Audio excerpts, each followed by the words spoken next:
All right, guys, welcome back. We're going to be going over targets, stop loss, and where to take partials.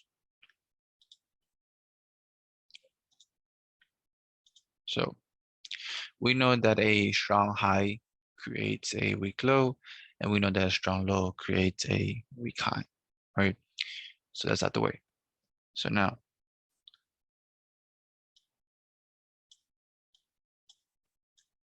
we have a strong low. We're going to create that weak high. Push up, push down, inducement. And let's say we short right here, right? Now understand this. There's a difference between shorting here and longing down here. And that would be pro trend or counter trend. Now, to find out if you are counter trending or pro trending, so let's say if you're in pro trend, you got to know where price is coming from, right? From a higher time frame POI, right? Where is price coming from? Did it break a high? Did it break a higher high? So obviously you're pro trend because you're looking for a new high, meaning that you're going to target the external range liquidity. If you're pro trend, your targets are external range liquidity. Overall, simple as that. If you're counter trending, and by counter trending, I mean you are taking the retracement because this is the retracement down, right? This is the push down to make it a high. If you're trading the retracement, your targets are internal range liquidity, right? There can be multiple lows in here, but the one that we're aiming for is going to be the lowest internal range liquidity. That will be your full target. You're not going to target the POI. You're going to target the last internal range liquidity, right? There is, again, there will be times where it might miss and go simply because, again, human error. You probably didn't see the internal liquidity right, you missed something, etc. So be aware of that. That's why we always pair ourselves, right? If this is a new range from here to here, then we are going to pair ourselves when it takes out this low. Not only that, we are also going to go break even. That's when we go break even. Break even and pair yourself something, right? And that's up to you. It's a personal choice. Just pay yourself something, right? And then hold the rest to the last internal range liquidity target. Then whatever happens from there, don't matter no more because you already break even, you already pay yourself something. Can you take partials here? Yeah. Nothing wrong with taking partials here and here. You can, right? Nothing wrong with that. But we want to maximize this position. And we know that there's a high chance it will take out all internal liquidity first, come into a POI before it takes out external. All right. So if you're trading the retracement, you're targeting internal liquidity. It doesn't matter what range it is, whether it's a 5-minute range, 1-hour range, 4-hour range, whether it's a daily range, whichever range you're in, if you're counter trading the retracement, right?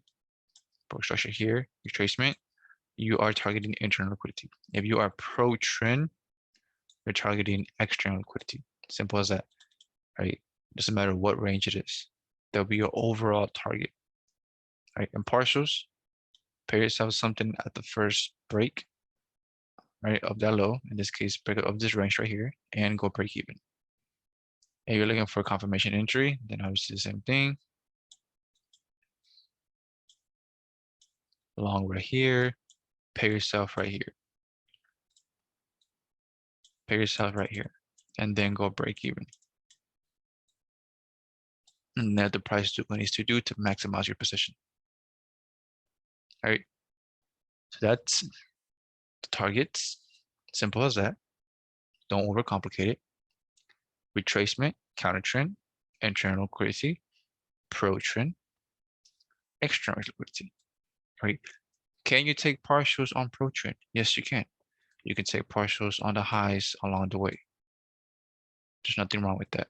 You can take partials on the highs along the way. All right, but you know your overall target. Now, let's not forget about the obstacles that I mentioned in the beginning. All right. Obstacles are unmitigated strong highs inside of a range. That's an unmitigated strong high, meaning even though there's an overall target up here, right? Price can give us a reaction. It gives a reaction, right? So again, be aware of that. And yes, you can take a short here, but that would be counter trend, right? Then wait, what are you going to target? You're going to target the internal range of this newfound range that just formed. Let me just color on this. This newfound range that just formed, right? And then the overall target is still this. Nothing has changed. Okay. Now this is advanced. It's a little bit of advanced structure and stuff like that that will be covered most likely either in the intermediate or advanced section. Pretty much going to the end of the intermediate course. So yeah, but be aware of obstacles. Okay. Price can give you a reaction from the area. Right? Don't forget the bigger picture. Always keep the bigger picture in mind. Zoom out. Don't forget where you're at because it's easy to get confused. As you can see, there's so much going on. It's a lot, right? It is a lot. But with time, it'll become simple and you'll be able to understand and build that confidence to be able to execute counter trend moves and pro trend moves. Okay. So now let's go into stop loss placement. We already know the stop loss placement for a direct entry, so we don't gotta talk about that. But if you're looking for a confirmation entry, let's say POI comes in here, liquidity, break structure, right? Inducement, POI right there, and you're looking to go long right here, right? Your stop loss placement, right, can be just below your POI, just below your POI, right? So if you have an order block, let's say you have an order block, you're looking to go long here, your stop loss can go just below that block and you'll be okay, right? But I also have another stop loss placement option, which is what I call a safe stop, a safe stop loss, right? And your safe stop loss will always be below a strong low or a strong high, right? Because the understanding of that, or my understanding of that, is that a strong low and a strong high, or a protected low or protected high is another word, right? Price should not go below it. It should stay protected. So no matter what happens, it shouldn't break above or below a strong high or a strong low, right? Now, eventually we will in the future, but at this moment, for example, here, it shouldn't, right? Lining everything up together, it shouldn't. So if you're not confident on having a 3 pip stop loss, let's say, then put it just below the strong low and you should be fine. Now, I don't use anything less than 2 pips. And I don't recommend anybody using anything less than 2 pips. If you do, that's up to you.